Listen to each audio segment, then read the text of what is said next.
Hello student, क्या आप सभी 2 दिसंबर 2023 के दिन RIMC देहरादून का एंट्रेंस एग्जाम में अपीयर होने वाले हैं? अगर हाँ, तो ये सेशन आपके लिए बेहद खास होने वाला है। क्यों खास होने वाला है? क्योंकि इस सेशन में मैं आपको बहुत सारी ऐसी डिटेल्स बताने वाला हूं जो लास्ट टाइम पे आपके मार्क्स को बूस्ट करने में डेफिनेटली हेल्प करने वाला है। तो मैं हूं सुनील शर्मा और आप देख रहे हैं the online Guru. Regular basis पे हम आपके लिए ऐसे कंटेंट अवेलेबल करवाते हैं। इन सभी को देखने के लिए आप चैनल को सब्सक्राइब कीजिएगा, बेल आइकन प्रेस कीजिएगा ताकि सारी डिटेल, सारा इंपॉर्टेंट नोटिफिकेशन आपको टाइमली अपने फोन पे मिल सके। और ऐसे वैल्यूएबल कंटेंट को अप्रिशिएट करने के लिए आप एक थम्स अप का बटन डेफिनेटली प्रेस करना ना भूलिएगा। चलिए आपसे ये पहले शेयर कर देता हूं कि आज के इस सेशन में हम लोग क्या क्या डिस्कस करने वाले हैं। सबसे पहला तो मैं आपके साथ डिस्कस करूंगा कि एग्जाम का शेड्यूल क्या है, exactly each and every paper कितने कितने टाइम का है, कब कब होने वाला है, आप उनको कैसे अपीयर करेंगे, आपको एग्जाम सेंटर में कितनी बजे पहुंचना है and all that essential thing. दूसरी चीज, जब आप एग्जाम सेंटर में पहुंचने वाले हैं तो एग्जाम सेंटर में आप अपने साथ क्या क्या डॉक्यूमेंट्स रखेंगे, आप अपने साथ स्टेशनरी में क्या क्या लेकर जाएंगे, उन सभी के बारे में चर्चा करूंगा ताकि आपको बाद में वहां पे कोई प्रॉब्लम फेस करना ना पड़े। थर्ड थिंग, मैं यहाँ पे ये भी बात करने वाला हूं कि जो आपका 3 पेपर है, चूंकि RIMC में जो 3 पेपर होते हैं आपके रिटन में, वो अलग अलग होते हैं। बाकी जैसे कि सैनिक स्कूल होता है या अदर, उनमें जैसे एक साथ होता है, वैसे आपका एक साथ बिल्कुल भी नहीं होता। तो उनको आप कैसे अपीयर करेंगे और उन सब के लिए स्पेसिफिक डिटेल्स मैं आपको दूंगा। एंड लास्ट टाइम, चूंकि अभी आपके पास अराउंड 5 to 7 डेज बच रहे हैं, और इस टाइम पीरियड में आप क्या करेंगे, किन किन चीजों का ध्यान रखेंगे, किन किन चीजों को आप रिवाइज करेंगे ताकि एंड टाइम पे आप भर भर के मार्क्स यहां पे ले सकें। तो इन सभी डिटेल्स को आज हम इस सेशन में कंप्लीट करने वाले हैं। आज के सेशन को कंटिन्यू करने से पहले आप सभी को इन्फॉर्म करना चाहूंगा, हमारी तरफ से RIMC RMS सैनिक स्कूल नवोदय विद्यालय जैसे एंट्रेंस एग्जाम्स के लिए ऑनलाइन क्लासेस प्रोवाइड की जाती है। अगर आप हमारे साथ जुड़कर लाइव सेशंस के थ्रू प्रिपेयर करना चाहते हैं, जिसमें regular doubt solution classes plus revision के लिए रिकॉर्डेड वीडियोस एंड सबसे अच्छी फैसिलिटी कि लिमिटेड बैच स्ट्रेंथ कम रहेगा और पर्सनल आप पे फोकस किया जाएगा। ऐसा नहीं करेंगे बाकियों की तरह कि एक ही बैच में 100-200 बच्चे एक साथ होंगे, definitely not. Each and every student के ऊपर यहाँ पे पर्सनली फोकस किया जाएगा। एंड जितना आप पढ़ रहे हैं ना, उसका वीकली टेस्ट कंपलसरी है, क्योंकि जब तक आप टेस्ट नहीं देते आपकी प्रोग्रेस आप मेजर नहीं कर सकते। तो वीकली टेस्ट हम आपके लिए ऑर्गेनाइज करेंगे, और इतना ही नहीं, एग्जाम से पहले previous year question papers and model test paper conduct करवाएंगे ताकि आप कॉन्फिडेंट के साथ एग्जाम में अपीयर हो सकें। तो अगर आप हमारे साथ जुड़कर प्रिपेयर करना चाहते हैं तो नंबर आपके स्क्रीन पे है 7737653468। चलिए अब आ जाते हैं एग्जाम के शेड्यूल के बारे में। जैसा कि आप सभी ने एडमिट कार्ड डाउनलोड कर लिया होगा। अब मैं ऐसा क्यों कह रहा हूं कि डाउनलोड कर लिया होगा, बहुत सारे ऐसे स्टेट गवर्नमेंट्स होते हैं जो एडमिट कार्ड को ऑनलाइन अवेलेबल करवा देते हैं। अब ऑनलाइन जब आपको आपका एडमिट कार्ड अवेलेबल होता है तो आप क्या कर सकते हैं, उनको अपने ऑफिशियल वेबसाइट से डाउनलोड कर सकते हैं। जैसे फॉर एन एग्जांपल, अगर आप महाराष्ट्र में रहते हैं तो महाराष्ट्र का जो एग्जाम डिपार्टमेंट है वो ये सारा एडमिट कार्ड अपने वेबसाइट पे अवेलेबल करवा देता है, तो वहां से आप इसको आसानी से डाउनलोड कर सकते हैं। अदरवाइज बाकी जो स्टेट्स हैं वहां पे आपको ना इसका एक कॉपी आपके घर पे मिलती है। याद होगा जब आपने RIMC का फॉर्म फिल किया था तो एक छोटे से एनवेलप में आपने अपना खुद का एड्रेस मेंशन किया था और उस एड्रेस का आपने स्टिकर लगाया था, स्टैम्प पेपर लगाया था। उसी एड्रेस पे ये लोग आपके घर पे क्या करने वाले हैं, एडमिट कार्ड को फॉरवर्ड करने वाले हैं। तो एडमिट कार्ड अभी तक आपके पास आ चुका होगा। अगर नहीं आया है तो आप डेफिनेटली अपना जो पोस्ट सर्कल है, जिसके थ्रू पोस्ट मास्टर है, जो पोस्ट ऑफिस है, वहां पे आप एक बार कांटेक्ट कीजिएगा कि आपका एडमिट कार्ड नहीं आया है। और सेकंड काम आपको क्या करना है, वहां से कोई इंफॉर्मेशन नहीं मिलती है तो आपके पास वो एड्रेस डेफिनेटली होगा आपके जो स्टेट है, स्टेट के अंदर एजुकेशन डिपार्टमेंट का एड्रेस जहां पे आपने अपना फॉर्म सबमिट करवाया था, वहां पे आप एक बार कांटेक्ट करेंगे तो डेफिनेटली वो आपको हेल्प करने वाले हैं। तो मान चुका हूं मैं कि आप लोगों के पास एडमिट कार्ड आ चुका है। अब एडमिट कार्ड जब आपने उठाया तो एडमिट कार्ड में आपको शेड्यूल देखने को मिला।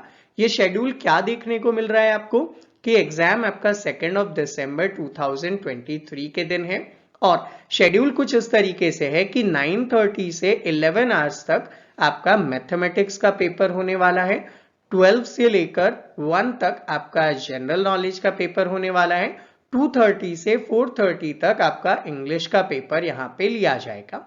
अब ये जो पेपर्स हैं, जैसे कि मैथमेटिक्स है, ये 200 मार्क्स का पेपर होता है। टाइमिंग अगर आप देखेंगे तो आपको 90 मिनट्स का यहाँ पे टाइम अवेलेबल करवाया जाता है, क्योंकि 9:30 से 30 10 और 1 आवर तो 60 + 30 90 मिनट्स का आपको यहाँ पे टाइम अवेलेबल किया जाता है। और इस 90 मार्क्स में आपको 90 मिनट में आपको 200 मार्क्स के क्वेश्चन को अटेम्प्ट करना होगा। हालांकि डिटेल में आगे मैं बात करूंगा जहां पे मैं मैथमेटिक्स की बात करूंगा।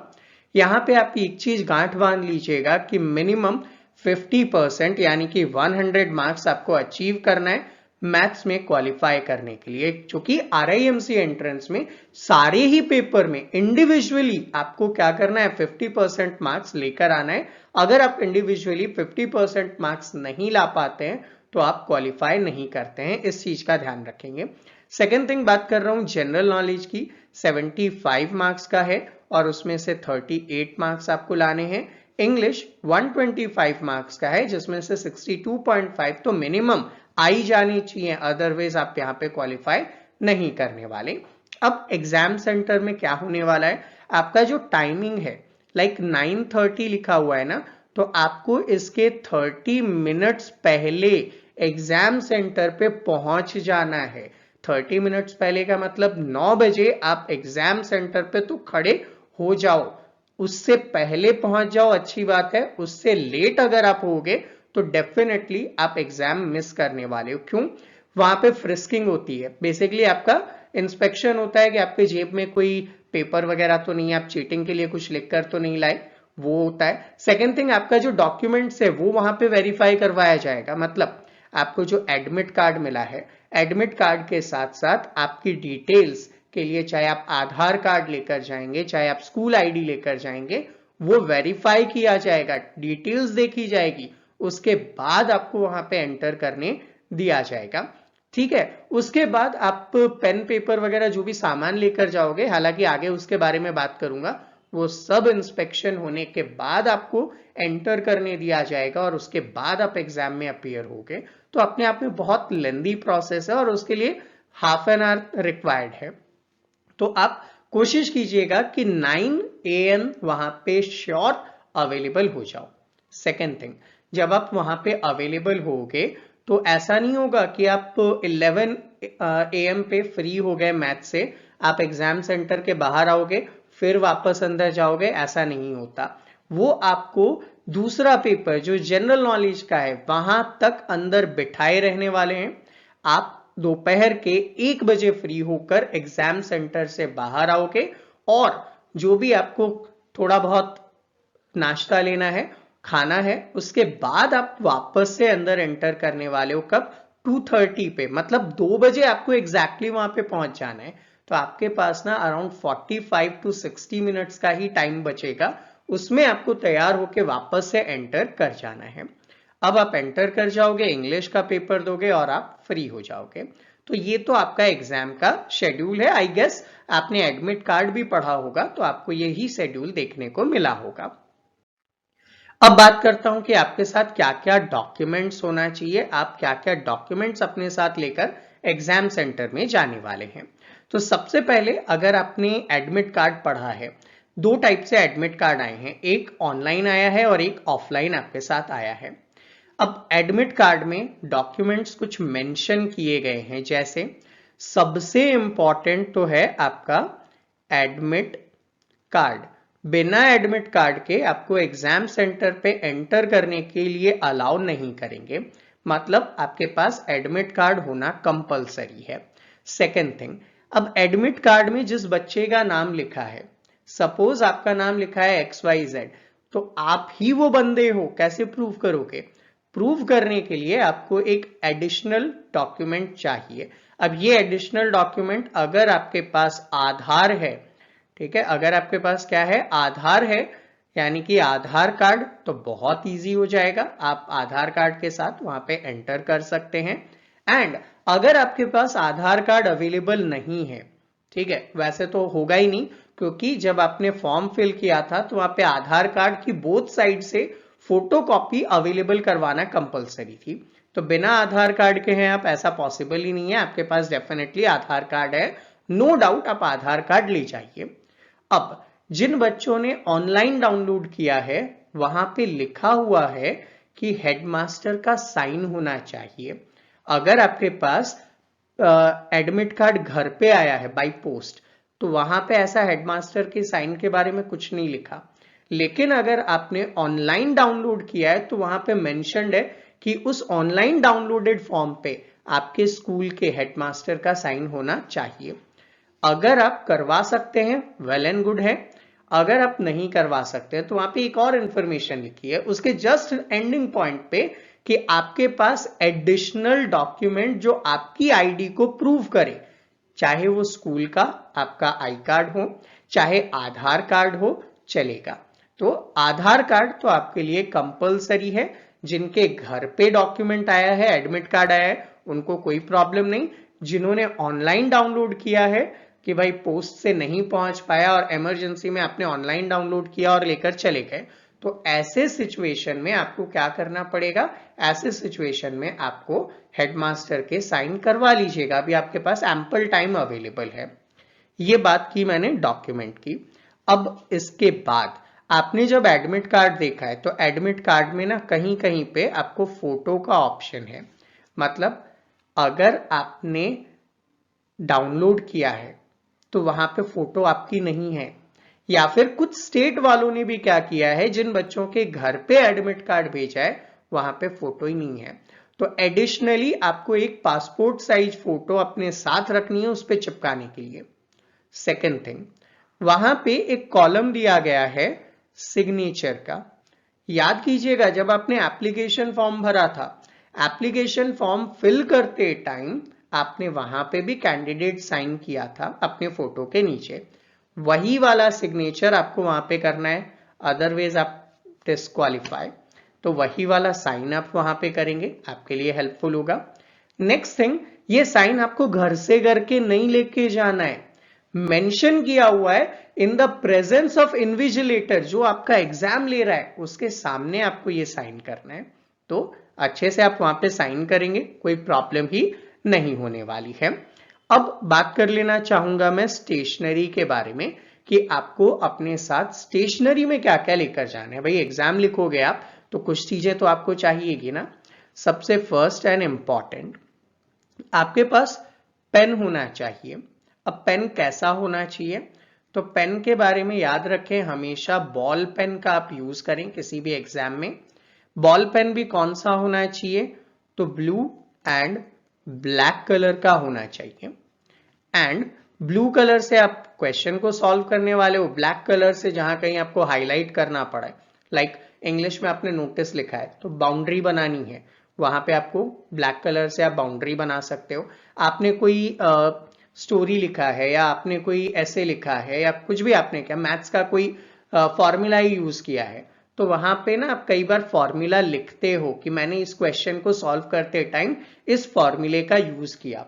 अब वो फॉर्मूला जब आप लिखोगे तो आप ब्लैक कलर से लिखोगे, इंप्रेशन अच्छा आने वाला है, आपके लिए डेफिनेटली हेल्पफुल होगा। तो आप ब्लू और ब्लैक दोनों पेन का यहाँ पे यूज करोगे।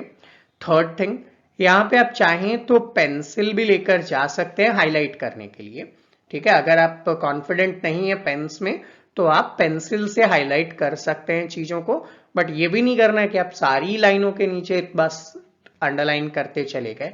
सिर्फ इंपॉर्टेंट पॉइंट जो फोकस का हो सकता है उसे ही आप यहाँ पे मार्क करेंगे तो आपके लिए हेल्प करेगा। तो आपको पेन लेकर जाना है, जिसमें स्पेसिफिकली बॉल पॉइंट पेन लेकर जाना है, पेंसिल लेकर जाना है। अब ऑब्वियस है कि अगर आप पेंसिल लेकर जा रहे हैं, अगर आप पेंसिल लेकर जा रहे हैं तो आपको साथ में शार्पनर लेकर जाना है। आपको साथ में इरेजर भी लेकर जाना है। ये चीजें आपके पास अवेलेबल होनी चाहिए। अब इनके साथ साथ अगर मैं बात करूं मैथ्स में, चूंकि कई बार डायग्राम रिलेटेड क्वेश्चंस होते हैं, तो वहां पे ना आपको स्केल की रिक्वायरमेंट होती है, और आपका जो ज्योमेट्री बॉक्स है वो भी आपको रिक्वायर्ड होता है। तो वो भी अगर आप अपने साथ रखेंगे तो आपको डेफिनेटली हेल्प करने वाला है। बट कोशिश ये करें कि पूरा नीट एंड क्लीन होना चाहिए, उसमें किसी भी टाइप का कुछ भी मेंशन नहीं होना चाहिए। मतलब फॉर्मूला लिखा हुआ है, ठीक है, फॉर्मूला लिखा हुआ एग्जाम में हेल्प करेगा नहीं चलेगा, वो वहीं पे बाहर निकाल देंगे। अब कई बार एग्जाम सेंटर में क्या होता है, आपको प्रॉपर सिटिंग अरेंजमेंट नहीं मिलता है। जैसे कि मैंने आरएमएस के एग्जाम के टाइम पे देखा हुआ है कि कई बार बच्चों को चेयर पे ही बिठा दिया, सामने टेबल नहीं है। ऐसे सिचुएशन में आपको एग्जाम बोर्ड की रिक्वायरमेंट हो सकती है। तो आप क्या करें, अपने साथ जो क्लिप बोर्ड है, ठीक है, क्लिप बोर्ड का आप डेफिनेटली यूज करने वाले हैं, और वो भी कोशिश करें कि बिल्कुल नीट एंड क्लीन होना चाहिए, उस पर कुछ भी लिखा हुआ नहीं होना चाहिए, तभी आप एग्जाम सेंटर पे ले जा पाएंगे। अब इसके साथ साथ मैं बात कर लेना चाहूंगा फूड एंड बेवरेज की। क्योंकि आप देख रहे हैं एग्जाम बहुत लंबा है, ठीक है, मॉर्निंग 9 AM, आप फ्री होगे कब, शाम को, ठीक है, 4:30, तब तक ऑब्वियस है भैया, हम लोग इंसान हैं और आप तो बच्चे हैं, तो आपको तो बार बार भूख लगती है। ऐसे में आप क्या करेंगे, ऐसे में एक चीज सबसे ज्यादा आपको ध्यान रखनी है, आपका खाना पीना ना इतना लाइट होना चाहिए कि आपको नींद ना आए। बिल्कुल, मैं इसलिए कह रहा हूं क्योंकि कई बार क्या होता है ना, बच्चे एकदम बाहर गए हैं, ठीक है, क्योंकि आप सब जानते हैं कि आप जिस जगह रहते हैं एग्जैक्टली वहां तो सेंटर है नहीं, मेजरली आपको सिटी हेडक्वार्टर पे जाना पड़ रहा है।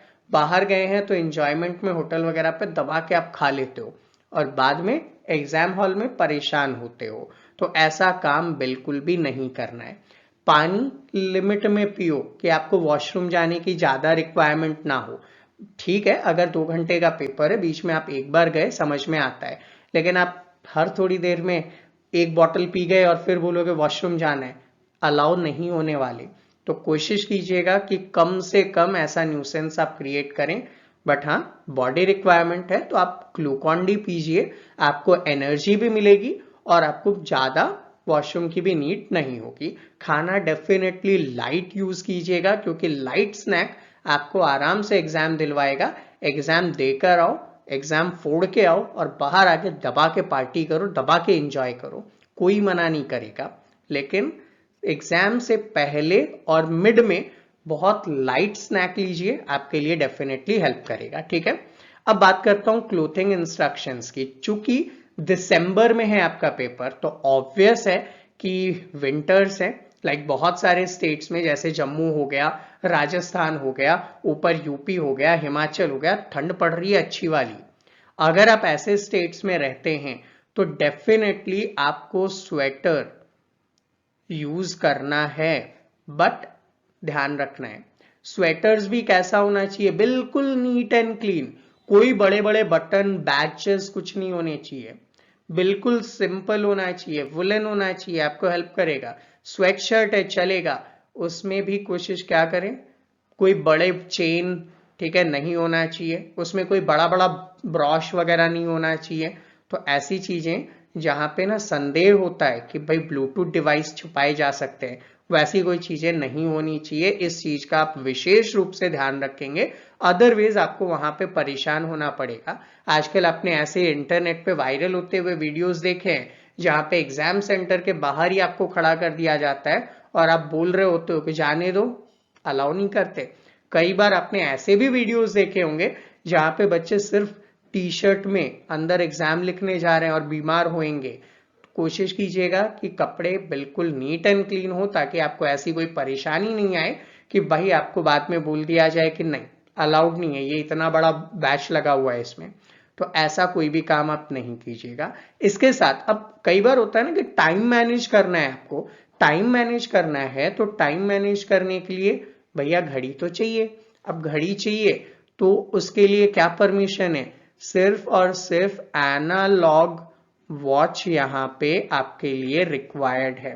सिर्फ एनालॉग वॉच, मतलब वही टिक टिक वाली, डिजिटल वॉच अलाउड नहीं है। आप डिजिटल वॉच लेकर जाओगे, अलाउ नहीं करेंगे। आप एनालॉग वॉच लेकर जाओगे, अलाउ करेंगे, जिसके थ्रू आप वहां पे टाइम देख सकते हो, अपने पेपर का टाइम आप वहां पे मैनेज कर सकते हो। बहुत ज्यादा हेल्पफुल आपके लिए होने वाला है, ये आप अपने साथ डेफिनेटली रखिएगा। ठीक है, वाटर बॉटल चाहे आप ट्रांसपेरेंट वाटर बॉटल ले जा सकते हैं, तो वो आपके नीड के ऊपर है। और अगर वाटर बॉटल लेकर जा रहे हैं तो ग्लूकॉन डी वगैरह मिक्स कर लीजिएगा। थोड़ा थोड़ा भी सिप लेंगे तो आपको ज्यादा एनर्जी मिलेगा। मेंटली आप जितना ज्यादा फ्रेश रहोगे ना, उतना ज्यादा आप पेपर में अच्छा कर पाओगे। अब बात करता हूं कि पेपर को कैसे अटेम्प्ट करना है। तो पेपर अटेम्प्ट करने से पहले, जैसे कि मैं आपको सजेस्ट कर रहा हूं अभी मैथ्स के बारे में, फिर वन बाय वन बाकी पेपर्स के बारे में भी डिस्कस करूंगा। मैथ्स के पेपर का आपको एक बेसिक सा आइडिया है कि भैया 200 मार्क्स का पेपर होता है, और इस 200 मार्क्स के पेपर में आपको 100 मार्क्स तो लेकर आने हैं, इसके नीचे फेल हो। अगर 100 से ऊपर आ गए, सिलेक्ट हो गए आप। क्यों सिलेक्ट हो गए? चैनल पे वीडियो पड़ी हुई है, जाके देख लेना। रिजल्ट आया था दिसंबर के पहले, जो जून वाला एग्जाम हुआ था उसका रिजल्ट। बहुत कम ही बच्चे ऐसे हैं जो हर सब्जेक्ट में 50% मार्क्स लेकर आ रहे हैं, और जितने भी बच्चे हैं ना जो 50% मार्क्स लेकर आ रहे हैं, वो सब सिलेक्ट सिलेक्ट सिलेक्ट। ठीक है, तो आपको वो बनना है कि 50% तो मेरे पास होगा ही होगा, सिलेक्ट हो जाएंगे हम। तो यहां पे आपको सबसे पहले क्या करना है, टाइम मैनेज करना है। कैसे करोगे? आपका पेपर 90 मिनट का होने वाला है यहाँ पे। अब 90 मिनट में आपका जो मैथ्स का पेपर है वो दो पार्ट में डिवाइडेड होता है, पार्ट ए और पार्ट बी। पार्ट ए के अंदर 20 क्वेश्चंस होते हैं, मल्टीप्लाइड बाई 5 मार्क्स ईच, यानी कि 100 मार्क्स। जबकि पार्ट बी के अंदर आपके 10 क्वेश्चंस होते हैं, मल्टीप्लाइड बाई 10 मार्क्स ईच, यानी कि ये भी 100 मार्क्स का। अब इतनी मैथ्स तो आपने पढ़ी है कि भाई 10 क्वेश्चंस करने पे 100 मार्क्स मिल रहे हो, और 20 क्वेश्चंस करने पे 100 मार्क्स मिल रहे हो। क्या प्रेफर करोगे आप? सबसे पहले मैं सजेस्ट करूंगा आपको कि सबसे पहले पार्ट बी को सॉल्व करना है सबसे पहले। तो स्ट्रेस देकर मैं कह रहा हूं कि पहले बी को सॉल्व करेंगे। और कई बच्चे ऐसे होते हैं जो क्या करते हैं, एक क्वेश्चन आया सॉल्व कर दिया, दूसरा आया सॉल्व कर दिया, तीसरा क्वेश्चन आया नहीं हो रहा सॉल्व। अपने ईगो पे नहीं लेना है। आप उसके चक्कर में हो सकता है 15 से 20 मिनट वेस्ट कर दो और एंड में आपसे नहीं सॉल्व हुआ, और वो 15 से 20 मिनट में आप बाकी क्वेश्चन जो एंड में थे आप कर सकते थे, टाइम नहीं मिला, पेपर लेके चले गए इन्विजिलेटर। ऐसे प्रॉब्लम से बचोगे। तो उसके लिए आपको क्या करना है, टाइम मैनेज करना है। किसी एक क्वेश्चन पे इतना टाइम नहीं दे देना है कि भाई टाइम ही ओवर हो गया, पेपर सॉल्व करने का मौका ही नहीं मिला। बाद में आप कंप्लेन करोगे मेरे को तो सब आता था, उन्होंने पेपर छीन लिया। पेपर नहीं छीना, आपने टाइम मैनेज नहीं किया है। तो आप टाइम मैनेज करना सीखिए, पहले से प्रैक्टिस कीजिए। एंड डेफिनेटली अगर आप हमारे स्टूडेंट हैं तो आपने पेपर्स दिए हुए हैं, टाइम मैनेजमेंट आपको पता है, या जहां कहीं भी आप पढ़ रहे होंगे उन्होंने आपसे मॉक टेस्ट डेफिनेटली लिए होंगे जो आपको टाइम मैनेजमेंट में हेल्प कर रहे होंगे। तो टाइम मैनेजमेंट भी आपको आता है। किसको सबसे पहले सॉल्व करेंगे? पार्ट बी को सॉल्व करेंगे। अब लास्ट टाइम बचा है, क्या प्रैक्टिस करना है? जैसा मैंने कहा लास्ट टाइम में क्या आप यूज करोगे, तो सबसे बेस्ट आइडिया दूं मैं आपको। सबसे पहला काम तो आज आप करोगे, जितने भी फॉर्मूलाज हैं एक पेज पे नोट डाउन करो एंड रिवाइज करो। क्योंकि मैथ्स में क्वेश्चंस तो हम बहुत सॉल्व करते हैं, जब एग्जाम में सडनली कोई क्वेश्चन आता है और फॉर्मूला याद नहीं आता ना, आप उस क्वेश्चन का कुछ नहीं कर पाओगे। तो सबसे फर्स्ट फॉर्मूला नोट करें, फॉर्मूले को रिवाइज करें, वो आपको हेल्प करेगा। सेकेंड थिंग क्या करना है? सेकेंड थिंग मैं आपको सजेस्ट करूंगा, जितने भी पीवाईक्यूज हैं, मतलब पिछले सालों के क्वेश्चन पेपर्स, उनको सॉल्व कीजिए। हमारे ही चैनल पे बहुत सारे पीवाईक्यू आपके लिए अवेलेबल हैं। मैं ऊपर आई बटन में आपको प्लेलिस्ट दे दूंगा, आप वहां से सारे पीवाईक्यू देखिए चैनल पे, उनको सॉल्व कीजिए और आपको वो हेल्प करेंगे। तो लास्ट टाइम पे जब आप पीवाईक्यू सॉल्व करोगे, फॉर्मूलेज को रिवाइज करोगे, तो डेफिनेटली वो आपको एग्जाम में हेल्प करने वाले हैं। आपको एक माइंडसेट बना देगा कि यहां से मैं इतने मार्क्स ला सकता हूं, ये पार्ट मैं सॉल्व कर सकता हूं, ये पार्ट मैं नहीं कर सकता, तो वहां आप लास्ट 5 to 7 डेज में जीत सकते हो। अब बात करता हूं कि इंग्लिश में आप क्या करें। तो ऑब्वियस आइडिया है आपको कि इंग्लिश 125 मार्क्स का है एंड इंग्लिश ना 3 पार्ट्स में आपको देखने को मिलता है। एक पार्ट होता है जिसे आप लोग बोलते हैं रीडिंग सेक्शन, दूसरा पार्ट होता है जिसे आप बोलते हैं राइटिंग सेक्शन, और थर्ड पार्ट होता है आपका ग्रामर। एक बात सुनिएगा, सबसे पेपर में इजी पोर्शन है reading section. Around around 20 marks का हर साल आपको देखने को मिलता है, एवरेज है 20 मार्क्स तो आपको देखने को मिलता है। फ्री में 20 मार्क्स मिल रहे हैं, एक पैसेज पढ़ो, कॉम्प्रीहेंड करो, क्वेश्चन के आंसर दो, ले जाओ 20 मार्क्स। तो मैं प्रेफर करूंगा सबसे पहले रीडिंग सेक्शन को आप सॉल्व करें, देन सेकंड नंबर पे क्या करेंगे, सेकंड नंबर पे मैं सजेस्ट करूंगा ग्रामर को सॉल्व कीजिए। वाई ग्रामर, राइटिंग पार्ट क्यों नहीं? भाई ग्रामर वो पोर्शन है, आपने क्वेश्चन पढ़ा, तुरंत एक लाइन में आंसर लिखा और फ्री हो गए। लाइक एक सेंटेंस दे दिया और आपसे पूछा है कि इसको ना एक्टिव से पैसिव में कन्वर्ट करो, एक लाइन में आपका काम हो जाएगा, आपको मार्क्स भी मिल गए। ज्यादा स्ट्रेस देने की रिक्वायरमेंट नहीं है। और कई क्वेश्चन तो ऐसे होते हैं जहां पे ऑप्शंस मिलते हैं आपको, तो आप क्या करोगे, उन ऑप्शंस को ही बस आंसर में लिख दोगे, फ्री हो गए आप, टाइम बचेगा, ज्यादा मार्क्स मिल पाएंगे। तो सबसे पहले मैं फोकस करना चाहूंगा रीडिंग पे और ग्रामर पे। लगभग लगभग ये दोनों मिला के 70 मार्क्स के तो हो गए आपके, 70 to 80 तो आपका काम हो गया। अब बचा हुआ 45 मार्क्स या 50 मार्क्स, 55 मार्क्स राइटिंग सेक्शन का है।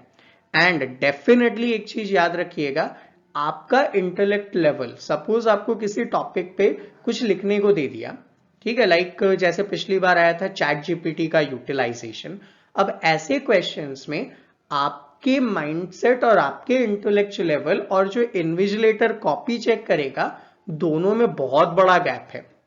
वो आप कभी भी 100% फुलफिल नहीं कर पाओगे। और मैं मानता हूं आप कितना ही बड़ा धुरंधर हो, कितना ही अच्छा लिख लो ना, वो आपको, अगर 10 मार्क्स का क्वेश्चन है, ठीक है, अगर 10 मार्क्स का क्वेश्चन है, 8 से ऊपर नहीं देगा, 8 से ऊपर मार्क्स नहीं देगा।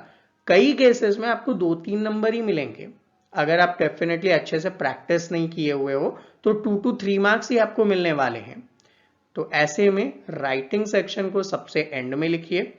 नेक्स्ट थिंग, जो मॉडर्न टॉपिक्स हैं, ऐसे टॉपिक्स जो जून में आए थे, लाइक जून 2023 के पेपर में आया था, उस पे इन्फ्लुएंस करते हुए नए टॉपिक्स क्या हो सकते हैं जो आपके राइटिंग सेक्शन में आ सकते हैं, वो टॉपिक्स आप प्रिपेयर करो।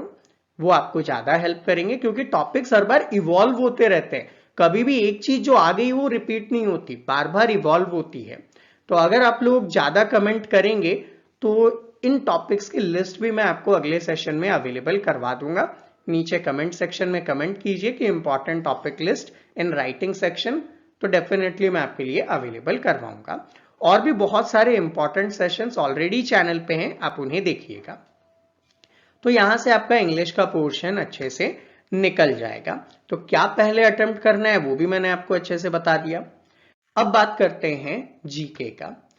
जीके ना बहुत अच्छा है। कैसे अच्छा है? टोटल 75 क्वेश्चन है। आपको वो पेपर देते हैं, वहीं पे ऑप्शन लिखा होता है ABCD।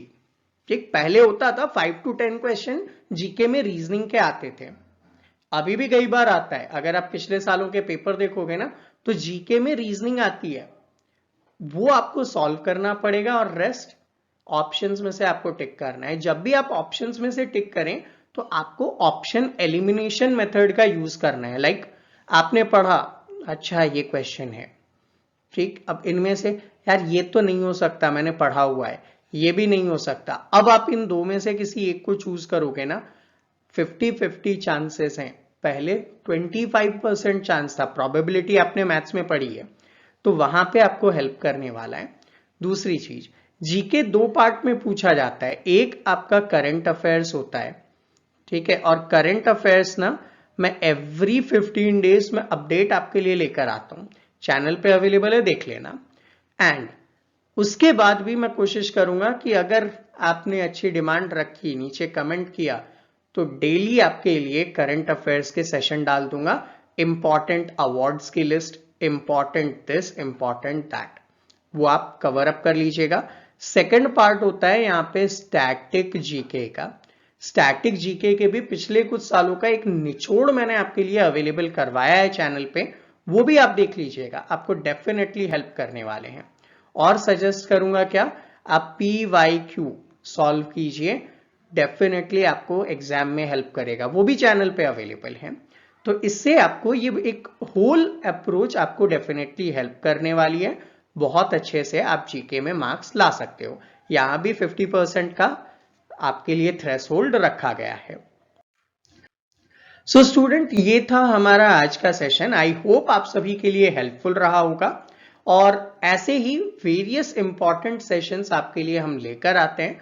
उन सभी को देखने के लिए, उनका नोटिफिकेशन पाने के लिए चैनल को सब्सक्राइब कीजिए, बेल आइकन प्रेस कीजिए। और अगर किसी कारण से आपको YouTube पे नोटिफिकेशन नहीं आ रहे हैं, तो नीचे डिफरेंट एप्स जैसे कि टेलीग्राम हो गया और अदर प्लेटफॉर्म पे आप हमें फॉलो कर सकते हैं, उनके लिंक दिए हुए हैं, वहां से जाइए और हमें फॉलो कीजिए ताकि आपको रेगुलर अपडेट्स मिल सके। एंड अगर आप हमारे साथ जुड़कर प्रिपेयर करना चाहते हैं ऑनलाइन क्लासेस के थ्रू घर बैठे, तो ये नंबर आपके सामने है 7737653468, जिस पे आप डिटेल्स ले सकते हैं हमारे बैचेस से रिगार्डिंग। सो आई होप आपके सभी डाउट, सभी क्वेरीज क्लियर हुई होंगी। फिर भी अगर कोई डाउट बच रहा है तो कमेंट सेक्शन नीचे आपके लिए अवेलेबल है, कमेंट कीजिए और I assure you with in 24 hours, अब ऐसा नहीं कि कमेंट करते ही मैं आपका रिप्लाई दे दूं, पॉसिबल नहीं है, बट विद इन 24 आवर्स आपके सारे कमेंट का आंसर आपको नीचे मिल जाएगा, डेफिनेटली मिलेगा, आप करके देख लीजिएगा। तो अगर कोई भी डाउट बचता है तो कमेंट सेक्शन में कमेंट कीजिएगा, विद इन 24 आवर्स आपको रिस्पॉन्स मिलने वाला है। सो मिलते हैं आपसे अगले सेशन में, तब तक के लिए जय Hind and all the very best for your exam.